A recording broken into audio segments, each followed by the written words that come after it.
another episode of Prehistoric Companions. I'm Dylan, I'm a 5th grade science teacher by day and an artist and reptile keeper by night. Almost about a year ago, I purchased these 120-gallon enclosures for my bearded dragons from Custom Reptile Habitats. I'll post their information in the link in the description below, so definitely go check them out. I am really happy with the product that I purchased. It cost a pretty penny. These 2 enclosures cost around $1,400 after tax and shipping. I couldn't be happier with the end result. So far, I'm still trying to work on some customizations and getting the environment the way I'd like it to be. I want it to look aesthetically pleasing for me, but I also, more importantly, need it to function the way that my animals need it to function. It's made out of PVC sheeting, so this is a very lightweight material. It's durable, waterproof.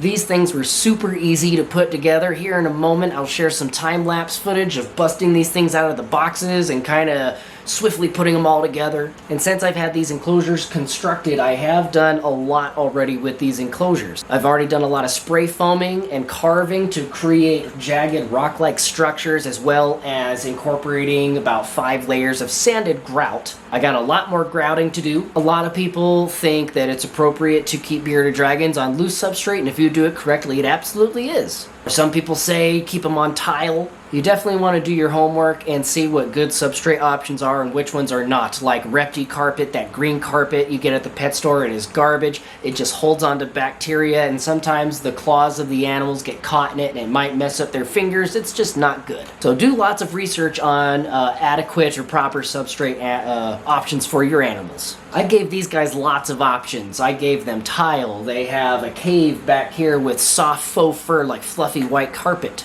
I built caves right here with places for them to dig, because they are kind of a burrowing species. They do like to dig. I've got branches in here, places for them to climb and jump and run, and like pretty much just I wanted the environment to function so I could see as many of those natural behaviors as possible. So before we go any further and show you more of the bearded dragon enclosures, let's rewind to about a year ago, check out some time-lapse footage of putting these tanks together.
Like I said, I have 2 enclosures. This top rack here is Ash.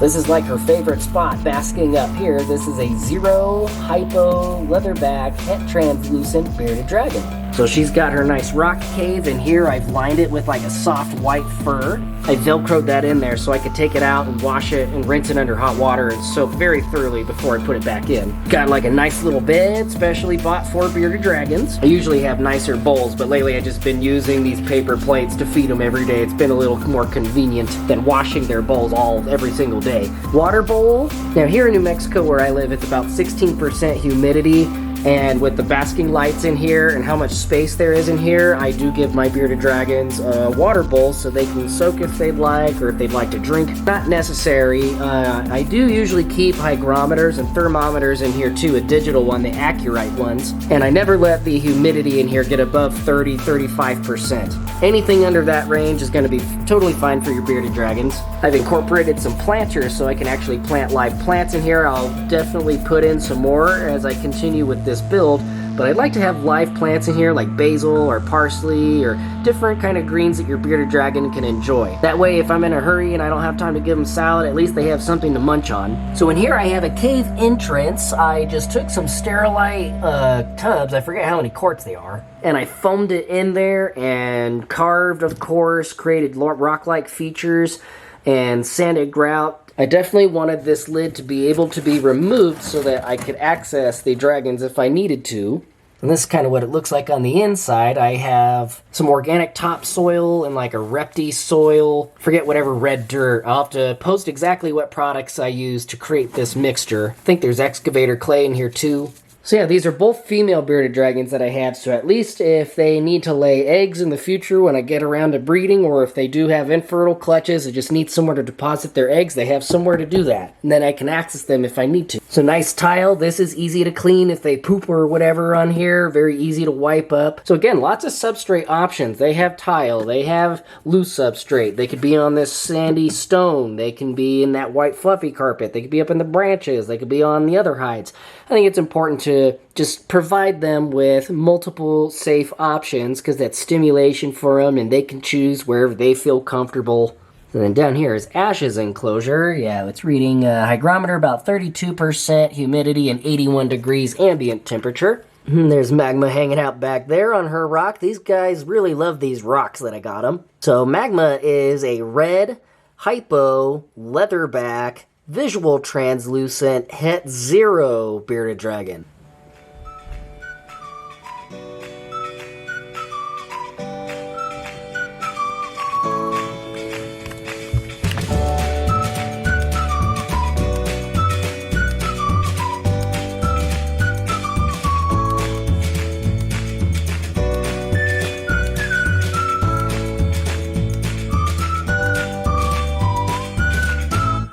So, and lighting is also another very, very vitally important component to these enclosures and for bearded dragons.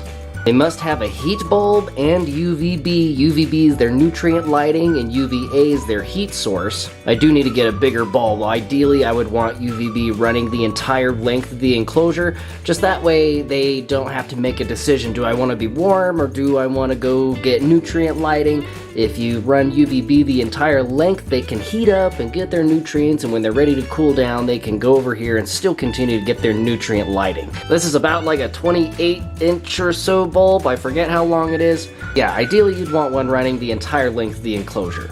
So yeah, that's just kind of like an overview of kind of what I've done with my enclosures so far. Definitely recommend custom reptile habitats. They got really quality products and I'll definitely be buying more of these enclosures from them in the future when I get more space. When I get around to working on these enclosures again, I'll definitely keep you guys posted and definitely gonna add more planters, more rock formations, more branches. I'm always trying to improve the care and quality that I keep my animals, the husbandry. I want my animals to have the best quality lives that I could possibly give them. If you're interested in animals, my biggest advice is to you is research, research, research. I've been keeping bearded dragons for around 12-ish years now, and I'm still always learning new things, and I'm getting into other species, and I'm always learning. Every day is a day for learning. These animals didn't ask to be born, they were bred, and they're here in our lives, and it's our responsibility to give them the best quality lives possible. They depend and rely on us, so do your research, provide your animals with the most that you could possibly give them, and just adore them and appreciate them every single day.